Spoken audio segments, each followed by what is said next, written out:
Seja muito bem-vindo, seja muito bem-vinda a mais um vídeo de reflexão. Considere um tema filosófico, um tema que talvez não seja muito popular, mas que é extremamente importante para você ter autonomia intelectual, autonomia cidadã, para você ser uma pessoa melhor, desenvolver, seja o seu aspecto pessoal, o seu aspecto profissional.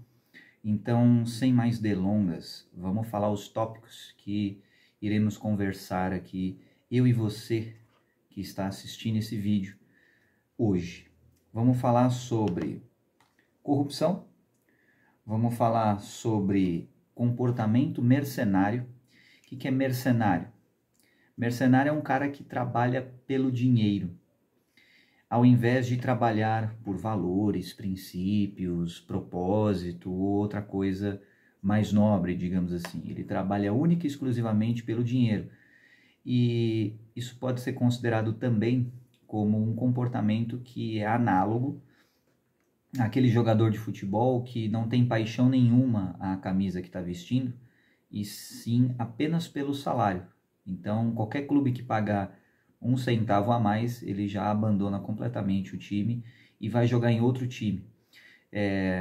Independentemente do time que você acompanhe ou torça, talvez isso faça algum sentido para você. Talvez no seu time teve um jogador que chegou e você gostou bastante, e aí ele acabou indo para outro time porque pagou mais, né? No Brasil tem muito disso no futebol masculino. O pessoal vai para a Europa porque os europeus pagam mais do que os clubes brasileiros, e aí os caras até pensam assim, não, não dá para competir com um clube europeu que paga em euros e centenas de milhões de euros e tudo mais de salário, comparado a um clube brasileiro.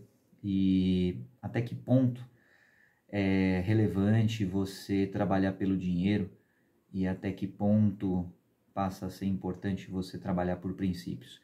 Qual que é o valor do seu trabalho, por que você trabalha e você faz o que com o dinheiro que você tem, com a autoridade que você tem, o que é o certo, o que é o errado dentro desse contexto específico. Um pouco desses tópicos, e principalmente numa conotação religiosa. Ou seja, ficou bem claro nos últimos anos, principalmente aqui no Brasil, que vários escândalos foram, digamos assim, bombardeados e trazidos à luz das pessoas sobre religiosos, ou figuras religiosas, ou ídolos religiosos, que simplesmente extorquiam os fiéis e faziam eles de trouxas, enquanto lucravam com as ofertas de bom grado que eles faziam. E isso levantou um questionamento social na época. Até que ponto é válido você fazer uma oferta, uma doação, um voluntariado, e a partir de que ponto você apenas está financiando uma indústria da enganação, da perfídia, da mentira? Até que ponto você apenas ser bonzinho ou agir com princípios, até que ponto isso é nobre, e a partir de qual momento isso é uma tolice que faz você ser explorado por pessoas mal intencionadas, corporações, indústrias mal intencionadas. Isso ficou muito polêmico na ocasião e meio que a mídia evidenciou o caso, mas as pessoas simplesmente parece que têm memória curta e esqueceram desses casos de corrupção. Então, e recentemente eu vi gente monetizando em relação à Bíblia, e agora eu vou trazer essa reflexão para um contexto bíblico. E o que eu for trazer como contexto bíblico vai ter embasamento da própria palavra. Então depois o assunto vai ser mais social, mais reflexões e tudo mais, num espaço para debate. Agora, quando se fala sobre Bíblia, sobre palavra, estamos falando sobre um código de princípios que foi documentado, codificado por inúmeras pessoas, profetas, pessoas com, digamos assim, superpoderes espirituais, que dedicaram suas vidas e muitas pessoas morreram, e aí teve corrupção dentro da própria igreja, o que se chama de Inquisição, e esse assunto de corrupção dentro de estruturas religiosas, ele é muito relevante porque se esse tipo de corrupção passa despercebido, pessoas morrem, pessoas são deixadas de serem salvas e pessoas sofrem muito por causa desse tipo de negligência, esse tipo de inação e esse tipo de complacência com o errado. É claro que o que é certo e o que é errado será também discutido e colocado em pauta, certo? Beleza. Então você tem corrupção no meio religioso, que causa danos, e danos muito graves e muito sérios. E você tem corrupção através de ídolos que supostamente deveriam trazer as pessoas para mais perto de Deus. Então você tem uma instituição religiosa e você tem figuras, ou digamos assim, entre aspas, empregados a serviço dessa instituição religiosa ou a serviço de si próprios. E você também tem Deus. E aí essa história de que, peraí, eles estão servindo a quem? A instituição religiosa está servindo a quem? E aí isso traz logo de cara um assunto importantíssimo que é: será que se deve cobrar pedágio para as pessoas acessarem a Deus? Será que se deve cobrar para lavar os pecados das pessoas? Porque antigamente era um pouco mais comum a profissão, digamos assim, ou a vocação, o chamado de padre trabalhando no confessionário, escutando os pecados das pessoas. Então as pessoas acabavam depositando no padre os erros que elas tinham cometido, os pecados que elas tinham cometido, ou os vícios que elas tinham feito, né? Se você tem alguma dificuldade em entender o que é pecado e o que não é, entenda em termos de pecado é igual a vício e retidão virtude, beleza? Não vai fazer mais sentido semântico, digamos assim. Então, as pessoas elas depositavam os seus relatos, as suas confissões para o padre. E até que ponto ele estava com a graça de Deus, até que ponto o corpo dele era capaz de suportar aquilo de tantas pessoas diferentes na cidade, no vilarejo, confessando coisas que talvez possam ter sido muito sérias e muito pesadas para o padre. E como é que fica a estrutura mental do padre? Bem, lembrando que naquela época não tinha psicólogo, não tinha terapeuta, não tinha Freud, não tinha nada. Estamos falando de épocas bem remotas, onde o que se tinha era um curandeiro, um feiticeiro, o que hoje seria tipo a tia das ervas, e quando muito, fé, né? E batia um resfriado e as pessoas morriam, né, por falta de conhecimento estruturado em como lidar com esse tipo de situação. Então, era outra época, mas as vidas continuavam sendo vidas humanas. E o estudo de caso, digamos assim, continua sendo válido. Então, a partir de que ponto você cobrar para escutar uma pessoa confessando o que ela fez de errado é válido sob a ótica religiosa? Porque hoje em dia você tem psicólogos, terapeutas que cobram por sessões, mas não é uma ótica religiosa. E isso o Conselho Regional, Federal deixa muito claro. A não mistura, digamos assim, dessas vertentes. Então, psicologia, ciência, beleza, religião é outra seara, são outros tópicos que não devem ser misturados conforme o código de ética da profissão. Beleza, mas naquela época não tinha isso. Então, como é que faz? Esse é um levantamento de bola de questionamento. Beleza. Aí eu percebi que tem pessoas que estão hoje em dia, tá, cobrando para ensinar sobre a Bíblia. E elas vêm com os argumentos mais mirabolantes de todos, né? Então, por exemplo, olha, você deve pagar, isso eles falam, ok? Não sou eu que estou falando, são eles que falam, estou repetindo apenas os argumentos deles, apenas papagaiando. Você vai pagar para obter um conhecimento. Mas aqui eu tenho uma Bíblia. Tem uma Bíblia aqui e muito massa essa capa, aliás, diga-se de passagem. Muito bom, muito da hora, capa bonita pra caramba. Nessa Bíblia tem um carinha chamado Jesus, Jesus Cristo. Eu não sei se você ouviu falar nele, se não, eu recomendo que você entenda um pouquinho mais sobre quem é Jesus. E eu não me lembro de ter lido em nenhum dos evangelhos do Novo Testamento, pelo menos nessa Bíblia que eu tenho, né? Que Jesus cobrou para ensinar ninguém. Eu não lembro de ter lido isso.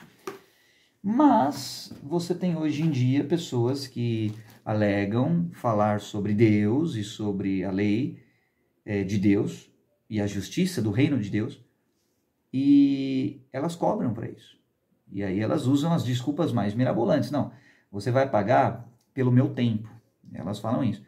É engraçado porque essas pessoas que supostamente, né, subiram lá no palco, ou melhor dizendo, no púlpito, né, porque às vezes elas podem confundir o púlpito com o palco, e elas podem se considerar ídolos, né, dependendo da mentalidade da pessoa.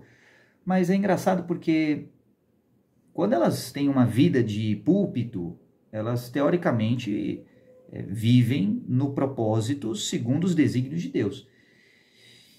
E eu não me lembro de ver Deus falando que a casa dele era para ser covil de salteadores, muito menos de mercadores, ou enfim, pelo contrário.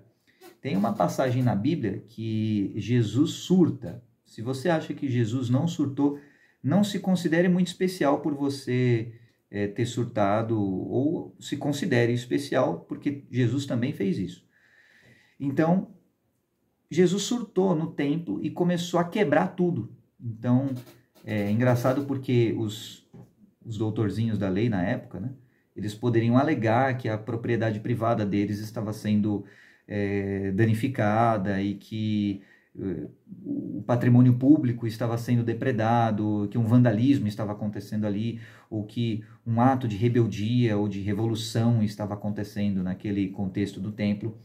Mas a palavra, e basicamente a referência bíblica é a seguinte: João, vamos começar com João. João capítulo 2, versículos 13 a 16. Tem também mais uma referência, mas vamos lá. Começando com João. Começando no versículo 13. Eita nós. Estando próxima a Páscoa dos judeus, subiu Jesus para Jerusalém. Bom, ferrou. Já começa a ter um monte de palavras-chave extremamente carregadas de conteúdo, que se você não entende o contexto bíblico, vai passar batido para você, mas para quem entende o contexto bíblico é super carregado de conteúdo. Vou dar alguns exemplos. Páscoa. Páscoa é uma celebração, mas também pode ser interpretado como um ritual, como um evento solene, ou algo que seja um código de uma aglomeração específica de pessoas com um determinado objetivo comum, que seja cerimonial, ritualístico, e aí já vai mergulhando um pouquinho mais. A Páscoa, beleza, então tá chegando esse evento, do quê? Dos judeus. Então já segmenta, e judeus, se você lê apenas com olhos comuns, você pode entender que está falando apenas de judeus, mas se você tiver os códigos, como o pessoal costuma falar hoje em dia, né, você pode entender que está falando de um povo eleito, de uma família, de um grupo específico de pessoas que tem um propósito comum e que são diferentes da maioria das pessoas por terem alguns privilégios genéticos, por terem uma linhagem um pouco diferenciada, por terem condições diferentes, eles são separados ou distintos em relação às outras pessoas. É por isso que na Bíblia vive falando de judeus como tendo a prioridade, teoricamente, e depois os gentios.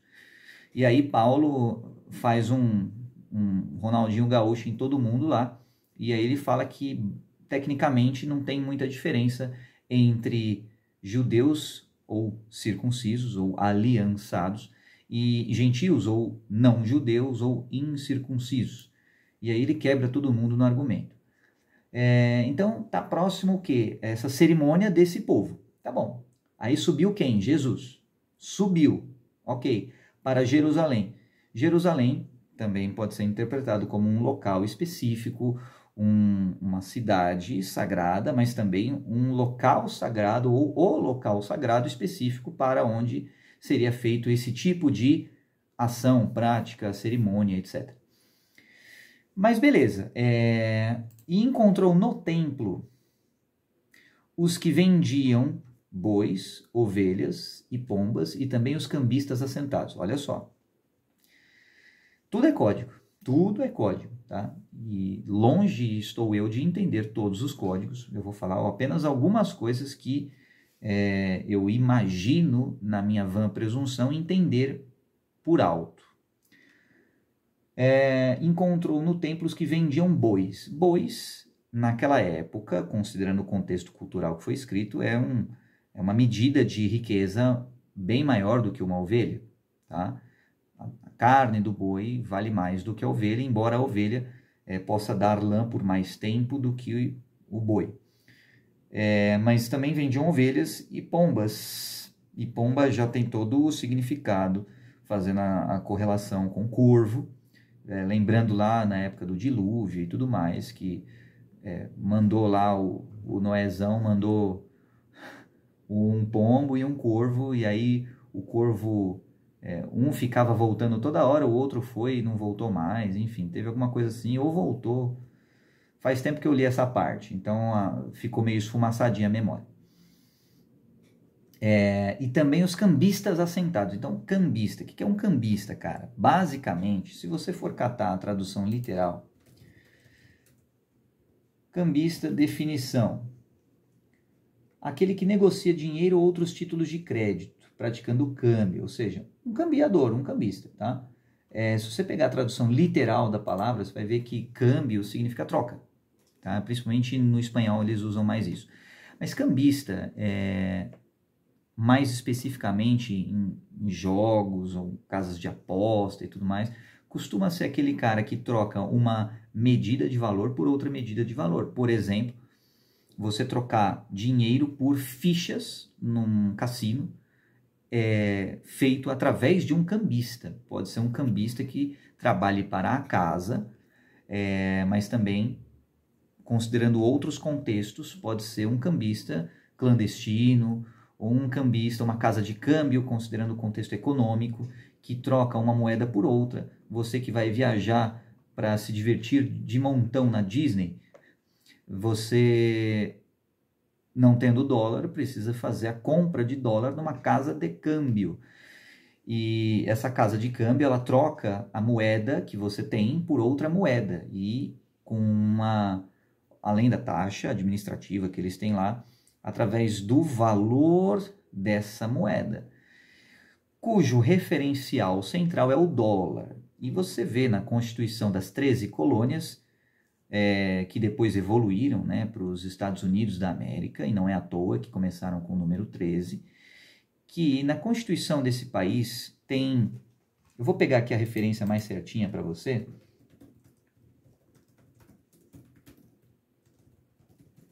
Tem uma parte na Constituição, aqui, ó. Constituição dos Estados Unidos, artigo 1º, seção 8, dá ao Congresso o poder para ajustar ou fixar o padrão de pesos e medidas. Em inglês, vamos pegar aqui a própria Constituição.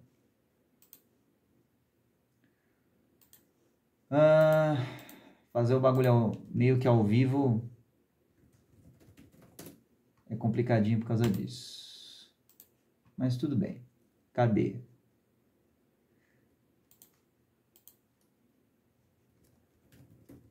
Aqui, ó.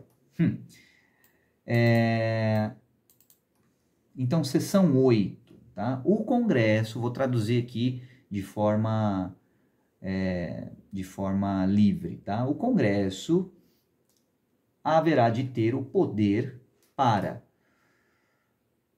impor, to lay, and collect, ou coletar, impostos, taxes, duties, e aí duties tem a ver com, tipo, deveres, e aí são sinônimos que é tipo assim, uma variável que os caras colocaram lá para falar assim, olha, isso não é imposto, mas isso é um duty, isso é um dever. E aí, por exemplo, você vai abrir uma mercearia, e aí você tem um dever, um duty em relação ao governo para pagar os impostos e tudo mais. É o que no Brasil é a diferença entre tributo, imposto, taxa e tudo mais. São palavrinhas que têm mais ou menos a mesma semântica. E aí, em inglês, imposts and excises, to pay the debts and provide for the common defense and general welfare of the United States, but all duties, imposts and excises shall be uniform throughout the United States. Olha só. Então, basicamente o que está falando assim, ó, beleza, para que serve esses impostos e tudo mais? Primeiro, pressupõe já que o país vai entrar em dívidas, para pagar as dívidas, to pay the debts. Ou seja, já está presumindo relações internacionais. Isso é a Constituição dos Estados Unidos, mas você vai entender onde eu vou chegar. Vai ser um vídeo longo pra cacete, tô nem aí. Quem quiser assistir, assiste. Quem não quiser, não assiste, mas a palavra já foi lançada. Então, essas taxas, esses impostos, etc., servirão para pagar as dívidas, em primeiro lugar. Foi colocado pagar as dívidas em primeiro lugar na frase da Constituição norte-americana. E, em segundo lugar, providenciar para, ou prover para a defesa comum e o bem-estar geral dos Estados Unidos, ou seja, deles, e não do resto do mundo. Ah, tá bom. E outra coisa, a defesa comum e o bem-estar geral. A ordem dos fatores importa. Primeiro a defesa, depois o bem-estar. Pagar as dívidas primeiro, depois prover para o povo. O que acontece com um país? Vamos pegar o exemplo do Brasil agora. O que acontece com um país que está muito endividado? Nós sabemos, de maneira geral, tá, estatisticamente falando, a maioria das pessoas que têm alguma relação ou experiência estrangeira sabe que, no contexto da economia, você não cria dinheiro do nada sem que isso não tenha alguma correlação, algum vínculo com alguma coisa já previamente existente. Em outras palavras, se você quiser inventar que você tem mais R$1 no saldo do seu banco, isso precisa ter algum tipo de correlação prévia com alguma outra coisa já previamente existente. Antigamente, a moeda norte-americana, ela tinha uma correlação sempre ancorada no ouro. Depois que o tempo passou, essa correlação deixou de ser o ouro e passou a ser o quê? O próprio dólar. Então, eles meio que entraram numa noia. Imagina um carinha que está jogando bola, ele começa a fazer carretel nele mesmo. Então ele está correndo, e ele joga a bola por trás dele, dá um chapéu nele mesmo e continua dando chapéu nele mesmo. Vários chapéus infinitos nele mesmo. E é mais ou menos isso que ficou sendo o dólar. É um fominha absoluto. Sendo que antes, com ouro, tinha um outro jogador que chamava ouro. Aí eles ficavam tocando a bola. Então toda vez que imprimia mais dinheiro, ele passava a bola para o ouro recebia a bola, falava, beleza, tô de volta. Mas agora é só o dólar. Beleza. O que isso tem a ver? Isso tem a ver que, quando se fala de dívida, estamos falando que um país que está muito endividado tem muitos investimentos ou relações com outros países. E que você não pode criar nada, nenhuma moeda, sem ter algum lastro previamente existente que valide a sua existência, nem que seja como medida comparativa. Eu vou criar $1 a mais no mundo e agora o valor de todos os dólares vai diminuir um tiquinho só. Beleza. Então, o que acontece? Esse valor do dinheiro, ainda que o dólar, na teoria, só tenha validade nele próprio, na prática, esse valor ele precisa de um movimento para voltar a si próprio, correto? Então, lembra que você foi dar um carretel, você foi dar um chapéu em si próprio, né? Quando estava correndo com a bola, mas a bola, ela precisou ir para trás de você e você fazer o movimento para ela ir para cima de você e cair no chão de novo. Esse movimento se chama o quê? Fluxo do dinheiro, fluxo da economia. E o fluxo da economia é pautado pelo quê? Pelo labor ou pela mão de obra. E, consequentemente, pelos padrões de consumo. Beleza. Em outras palavras, na prática, por que o dólar está tão caro, digamos assim, para o Brasil? Na prática, é que os caras chegaram à brilhante conclusão de que o norte-americano médio, o caricato Homer Simpson, que falam jocosamente, é muito superior em probabilidades de labor, mão de obra útil para a economia do que o brasileiro médio.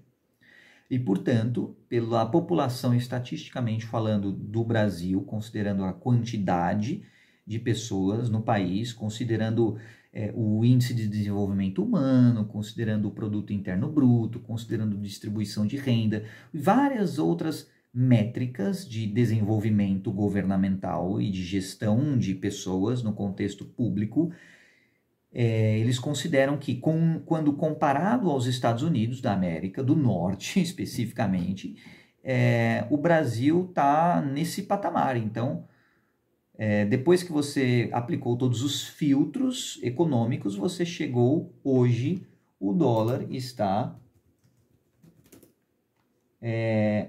a 5,77 reais. Então, basicamente, praticamente R$6. Tá? O dólar está valendo mais ou menos R$6. Então, por quê? Porque não é apenas a figura atual, mas também a projeção futura.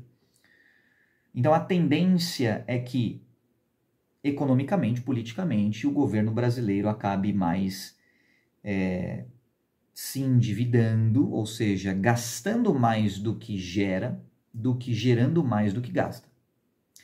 Em termos de investimento na própria população, investimento na própria infraestrutura, investimento nas melhorias internas e nas relações públicas, e todas essas variáveis fazem com que o Brasil não tenha uma cotação econômica muito favorável, porque estamos comparando com os Estados Unidos da América do Norte. Simples assim. Então, como eles têm, digamos, eles são os donos, né, da brincadeira toda. E quem falar fezes corre o risco de levar uma ogivada nuclear na face. Então, são aqueles caras que, por mais que você não goste deles, você deve aprender a dialogar com eles, senão muitas pessoas morrem. Então imagina, os caras na Guerra Fria, eles construíram tanto armamento, mas tanto armamento que eles zeraram o jogo em termos de diplomacia, digamos assim, no planeta Terra. Então eles e a Rússia, hoje Rússia, antiga União Soviética, eles não souberam brincar na manha. Então eles simplesmente foram para a ignorância total. Até hoje, os Estados Unidos investem trilhões de dólares na indústria bélica, na indústria de armamentos, na indústria militar, na inteligência militar e por uma série de outras vertentes de estudos científicos, militares e tudo mais. Beleza. Então os caras são insuperáveis nesse sentido. E por isso eles podem mandar no valor da moeda econômica no mundo. Aí a Rússia resolveu falar assim, quer saber, vamos fazer o rublo e vamos mudar um pouco aqui e tal, mas ainda hoje os Estados Unidos é o maior PIB mundial, então eles têm essa proeminência. Mas voltando aqui, olha só, porém todas as duties imposed shall be uniform. Tá, então, ou seja, todos os impostos deverão ser uniformes por todos os Estados Unidos, porque cada estado lá tem algumas variáveis de legislação e algumas mudanças que são maiores do que no Brasil, que é uma federação. Lá é um pouquinho diferente, é uma república federativa, melhor dizendo aqui, né? Lá é um pouquinho diferente a distribuição do setor legislativo, do setor judiciário e do setor executivo também. Então, a Constituição acaba sendo a baliza principal deles. Olha só, seção 8. To borrow money on the credit of the United States. Aqui é através dessa frase que basicamente todo o dinheiro hoje existe. O que é borrow? Pegar emprestado. Money é dinheiro, e aí não estamos falando de taxas e impostos, né? Estamos falando de dinheiro. Palavras importam, semânticas importam também. Então, eles vão pegar emprestado dinheiro no crédito dos Estados Unidos. Aí é outro universo econômico, financeiro, falando de crédito e débito. E por que eu estou falando da Constituição dos Estados Unidos da América? Porque eu estou falando de corrupção. Eu estou falando de venda, eu estou falando de mercenários, e é importante você ter esses conceitos básicos, preliminares, para que a gente possa construir um entendimento e uma reflexão em cima disso. Então, olha só, meia horinha de vídeo. Vamos fazer o seguinte, eu vou dividir esse vídeo em algumas partes. Essa primeira parte, que é a introdução, tá? Qual foi a passagem bíblica que eu falei? Olha só, parei nos cambistas, né?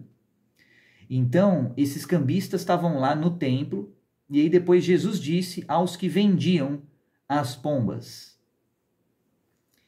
tirai daqui estas coisas, não façais da casa de meu pai casa de negócio. Olha só, ele falou para os que vendiam as pombas, ele não falou para os que vendiam as outras coisas, seja boi, seja ovelha, seja os cambistas. Ele não dirigiu a palavra para eles. Ele dirigiu a palavra para aqueles que estavam vendendo as pombas. Mas se você for dar uma cavucadinha básica e você for pegar o texto de 1550 depois de Cristo, em grego, o original, né, dessa versão, claro, você vai ver que a parte em grego, que meu grego está um pouco enferrujado, você vai me perdoar por causa disso. Kaitoistas peristeras polous in aipen aratetafta en teften mi poieite tonoi contou patros monoikon emporio. Basicamente, o que ele está falando? Ele está falando o seguinte: esse trecho, esse versículo 16, João 2, capítulo 2, versículo 16, e disse aos que vendiam as pombas.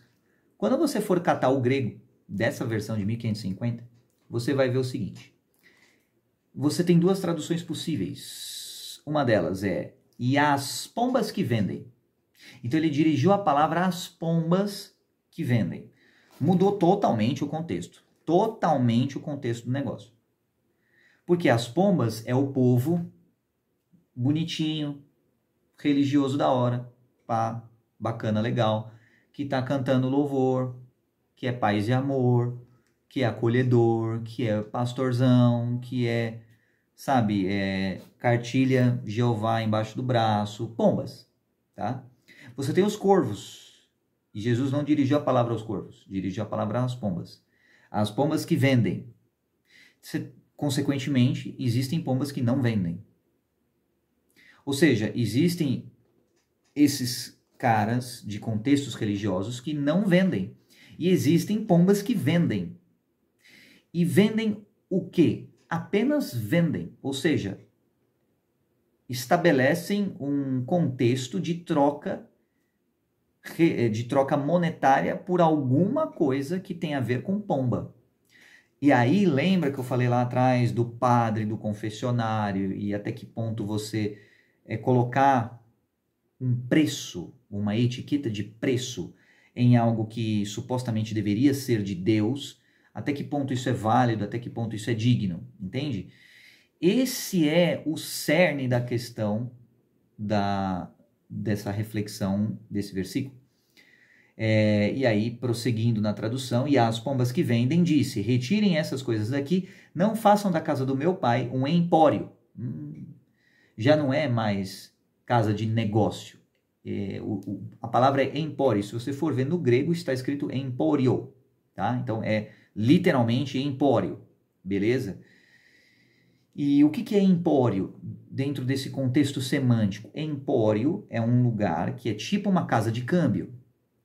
Mas se você for ver a etimologia semântica, você vai entender que são culturas diferentes que estão envolvidas num contexto de venda e compra. E aí Jesus, enquanto quebrava tudo,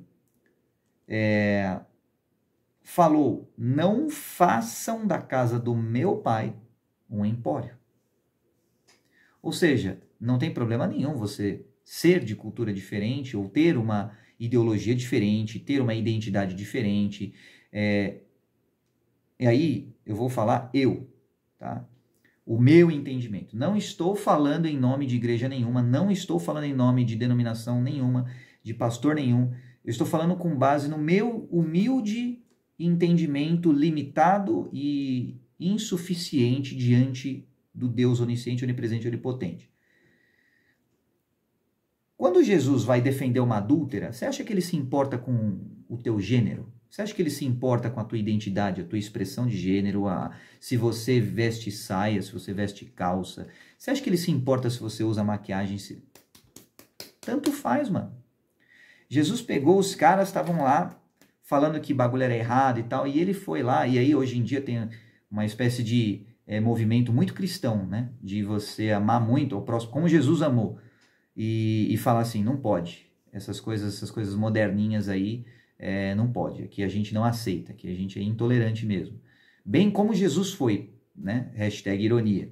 Então, aí os caras estão falando assim, não, mas essa história de gênero e todes e tudo mais, aqui, nesta casa, eu já vi gente falar assim, tá? Eu já vi pastor falar isso, eu já vi em igreja, não vou mencionar nomes para proteger a identidade deles e tudo mais, mas eu vi isso falando publicamente. Então, é complexo quando você tem uma grande audiência, não é o meu caso, então ainda posso falar bobagens, mas pelo menos na data que eu estou gravando esse vídeo, né? Então, enfim. Mas o pastor lá com dezenas de milhares, salvo engano, ou milhares, pelo menos, de pessoas assistindo, fora os que estavam no palco, porque era um evento grande, tinham pessoas assistindo ao vivo. Aqui não tem todes, né? Aqui o bagulho é tradicional pra caramba e tal. Não acho que esse cara entendeu muito a Bíblia, né? Entendeu o que Jesus, a mensagem que Jesus dizia, principalmente naquela parte que ele fala assim, amai-vos uns aos outros como eu vos amei. Eu acho que não caiu a ficha ainda nele, mas fé em Deus que ele vai entender isso um dia, pelo menos. Eu creio nisso. Então, não tem problema você ter uma identidade diferente, não tem problema você ter um pronome diferente, você ter uma roupa diferente, você ter a cor do cabelo diferente. O problema é quando você começa a comprar e vender e transformar a casa do pai num empório. De compra e venda de coisas diversas no contexto pomba. Então é como se fosse assim, você quer vender o seu souvenir? Suave. Agora você quer vender um lote no céu? Você quer vender, por exemplo, uma página da Bíblia que você pode encontrar na internet de graça? Você quer vender, por exemplo, um pedaço de terra que a pessoa alega que do Calvário. Mas será que é mesmo? Sabe? E aí isso vai alastrando, e aí vai ter gente que... Isso era mais comum antigamente, mas tinha pessoas que vendiam lasca de madeira falando que era da cruz de Jesus, especificamente. Aí você vê, a madeira estava até bonitinha, as fibras estavam juntinhas. Então você fala, caramba, passou milênios e o bagulho continuou assim com essas fibras juntinhas, né? Imagina só que coisa, né? Não precisava de muita, assim, sagacidade para você, ou de conhecimentos de botânica, para você ver que talvez aquela cruz não fosse de Jesus mesmo. Talvez fosse outra cruz, ou talvez nunca tivesse pertencido a nenhuma cruz. E o pessoal vendendo e outras pessoas comprando. Então, será que esse procedimento, ou esse proceder, ou essa conduta tem futuro? Se tivesse futuro, eu tenho certeza que Deus, ou melhor dizendo, Jesus Cristo, não teria censurado ou repreendido os cambistas ou os mercadores ali, as pombas que vendem, não teria censurado elas no templo. Mas, olha só, tem outra tradução, como se fosse bastante isso. Eu estou já esticando, já vou interromper essa parte aqui para continuar na próxima. E tem outra tradução que é aos que vendem pombas. Lascou tudo. Tudo. Porque agora mudou radicalmente o contexto. E para você que quer aprofundar os seus conhecimentos, acesse, é gratuito, www.biblehub.com, que é o site, é a fonte de referência a qual eu peguei esses trechos em grego e tudo mais. Você vai lá, você pesquisa, está em inglês, você precisa saber inglês, pelo menos isso, cara. Aí você vai lá, tem o bibliaonline.com.br, mas aí só está em português. Esse que tem em hebraico, grego e tudo mais é o site da gringa. Aí você vai lá, você põe lá João, que é John, aí você põe lá o capítulo 2 e o versículo 16 no caso, e veja por você mesmo. E tem outras versões, você vai ver uma versão em grego lá na página principal, mas lá no submenu cinza você tem alguns botõezinhos e tem um que é Greek. Se você clicar no Greek, você vai ver várias opções de fontes de traduções. Então tem lá versão de 1900 e alguma coisa, de 1800. A mais antiga costuma ser a mais top da balada, entende? Então meteu logo 1550 e era a mais antiga que eu encontrei quando eu acessei o site. Se tiver mais antiga ainda, melhor. Beleza, então essa versão especificamente é de 1550, é a Stephanus Textus Receptus. E é a versão que me tocou o coração assim de usar. E tá em grego. E aí como é que eu vou entender grego? Será que meu grego é bom? Não muito.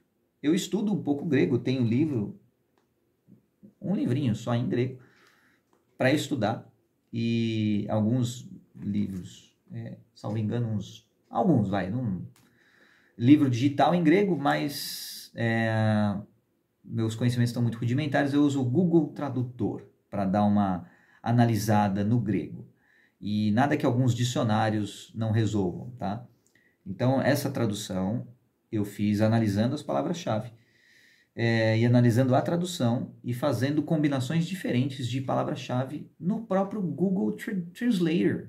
Google Translator, man, entende?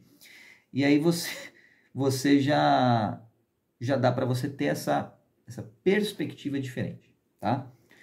Então, e às pombas que vendem, mas também e aos que vendem pombas, beleza? E aí o que é vender uma pomba?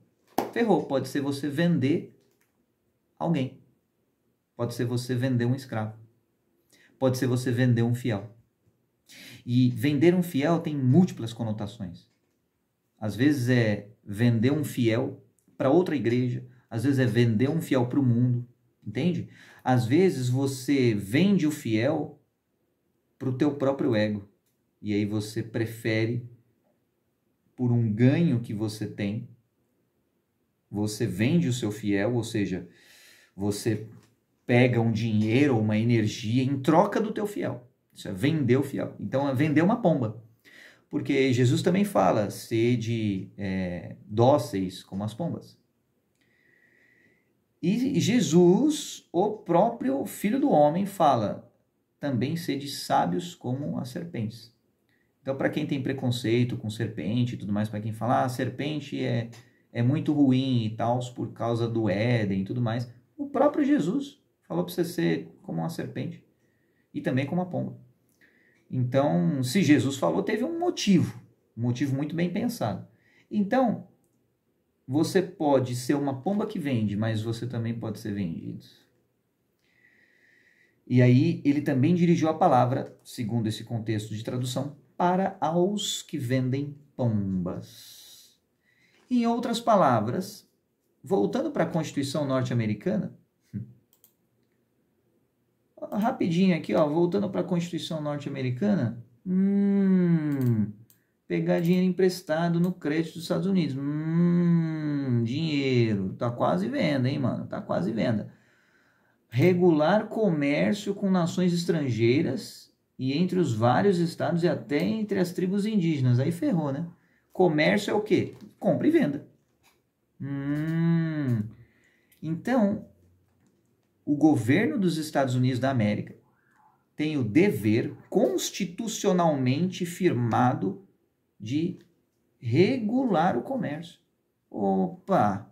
Vamos voltar pro versículo, mano. Os cambistas, cara. Olha que legal.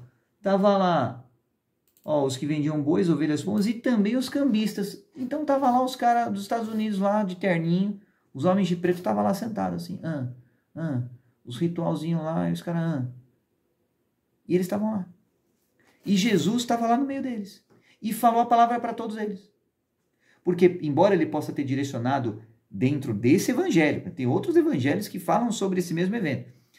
Embora ele possa ter direcionado a palavra, segundo João, aos que vendiam pombas e às pombas que vendem, os outros também estavam lá e ouviram. Entende?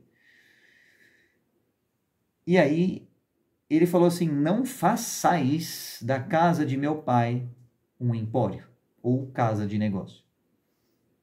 E aí, é uma ordem de Jesus. Não faça a casa do meu pai, a casa de Deus, uma casa de negócio. Interessante. O que é que mais tem hoje?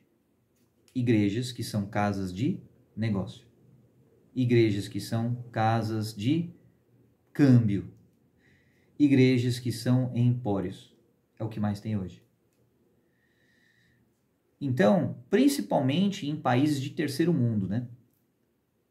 Mas também tem casos de países de primeiro mundo que tem igrejas assim. Então é uma situação um pouco polêmica. Lembrando que o fato de ter casos assim não significa necessariamente que eu conheça algum. Mas a mídia está aí justamente para fazer o trabalho dela e evidenciar esses casos. Assim como várias notícias na internet já foram divulgadas nos últimos 100 anos, de vários escândalos nesse sentido.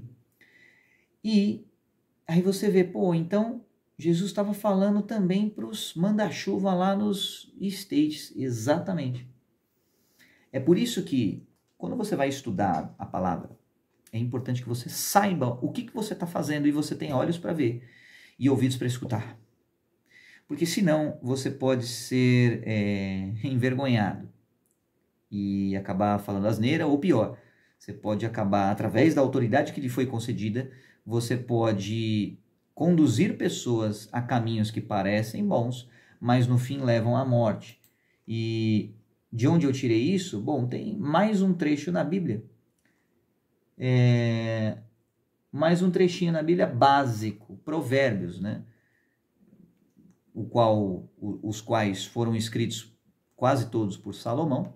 Teve algum outro lá que foi escrito por outro, um carinha, teve lá um que é o último provérbio, é de uma mãe do rei lá e tal, então a mulher que escreveu e tal.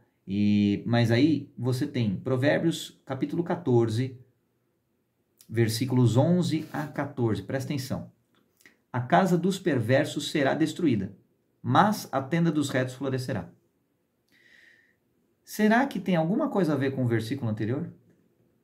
De casa de câmbio e tudo mais? Será que Jesus estava só querendo causar? Só querendo chamar atenção para ele? Só querendo fazer post no Instagram daquela época e criar polêmica? Ou será que ele queria prevenir a destruição daquela casa? Não façais da casa do meu pai um comércio ou um empório.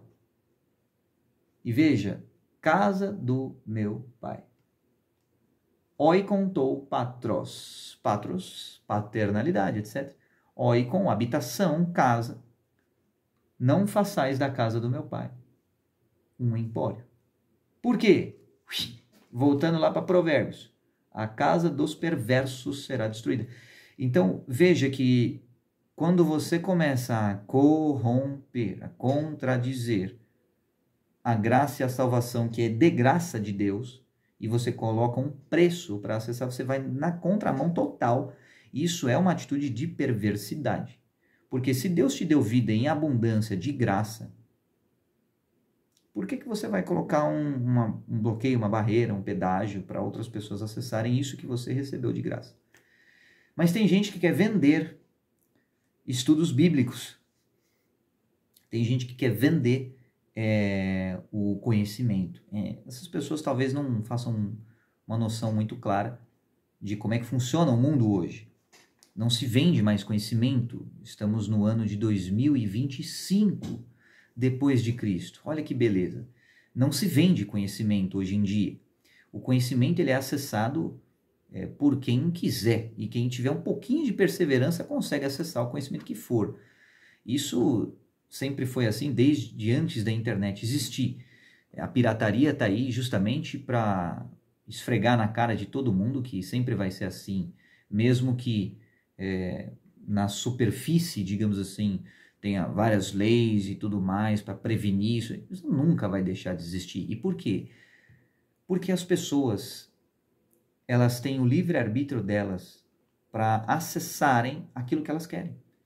É um mundo de livre-arbítrio. Por mais que você tente impedir isso através da lei, não funciona até a pessoa se convencer verdadeiramente de que ela deve ou não deve fazer aquilo.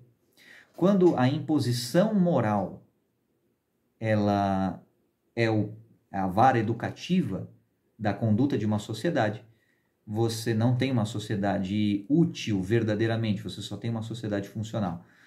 A sociedade útil, ela não é pautada pela repressão, pela opressão ou pelo condicionamento, mas sim pela espontaneidade, pela autenticidade, pela identidade e pela livre expressão. É claro que a livre expressão, os tradicionalistas já ficam com prurido. A livre expressão, ela, embora livre, tudo posso, mas nem tudo me convém. Existem vieses morais e lentes morais que filtram a livre expressão. Mas para isso é preciso ter o quê? Educação. E é claro que um país como os Estados Unidos é um exemplo na educação e um exemplo que o Brasil pode aprender um pouco mais em relação a como conduzir o seu próprio povo. Nenhum país é perfeito no mundo. Você tem vários países com vários problemas, até porque é muito difícil. Já é difícil você fazer a gestão de uma empresa com milhares de colaboradores. Agora imagina um país com centenas de milhões de cidadãos. É um pouquinho mais complexo. Então, embora os brasileiros adorem criticar, ou amam ou odeiam os Estados Unidos, e muitos acabam babando o ovo para os Estados Unidos, acabam sendo puxa-saco dos caras, acabam se humilhando para ver se os Founding Fathers of America, né? Os patronos fundadores da América patrocinam eles, enfim. Síndrome de vira-lata, como chamam. Embora tenha essa galera aqui, cara, eles têm muitas coisas, principalmente a Constituição deles, é muito bem escrita, quando comparada à do Brasil. Embora seja louvável o esforço de empreendimento na elaboração da Constituição do Brasil, a semântica é diferente, as raízes históricas são diferentes, os traços de imigração de culturas e povos são diferentes, a própria fundação do país é diferente, tudo é diferente. Então, você deve levar isso em consideração ao estabelecer ou elaborar uma Constituição, e considerando que o primeiro presidente / imperador do Brasil, naquela época, imperador Dom Pedro, ele não nasceu brasileiro, é difícil ele entender exatamente o que é o contexto, por exemplo, de escravos que vieram de África para o Brasil. Então, embora ele pudesse tentar elaborar um código constitucional que fosse, que contemplasse a diversidade do povo brasileiro, não funcionou muito bem. Aí teve Dom Pedro II, e teve, enfim, aí é outras ideias que fica para outras oportunidades. E eu acabei fazendo um vídeo de 1 hora, né? Eu acabei estendendo um pouquinho, é só a primeira parte, tem mais coisa. Hoje eu vou falar até onde der, porque eu tenho outros compromissos em seguida, mas separei um tempinho mínimo, para falar sobre essas coisas que são relevantes e importantes. Então, deixe o seu like, Sons da Silva, deixa o seu... compartilha essa jossa aí, ou não faz porcaria nenhuma, também não tô nem aí. A minha parte eu tô fazendo, e fica aí registrado para a posteridade, para eu lembrar de quando eu tinha um bigode. É isso, meu jovem. Então, que Deus abençoe a sua vida, a sua semana, a sua família, e que prospere não apenas financeiramente, mas principalmente emocionalmente, principalmente mentalmente, socialmente, você, a sua alma. E tamo junto, até o próximo vídeo. Um abraço.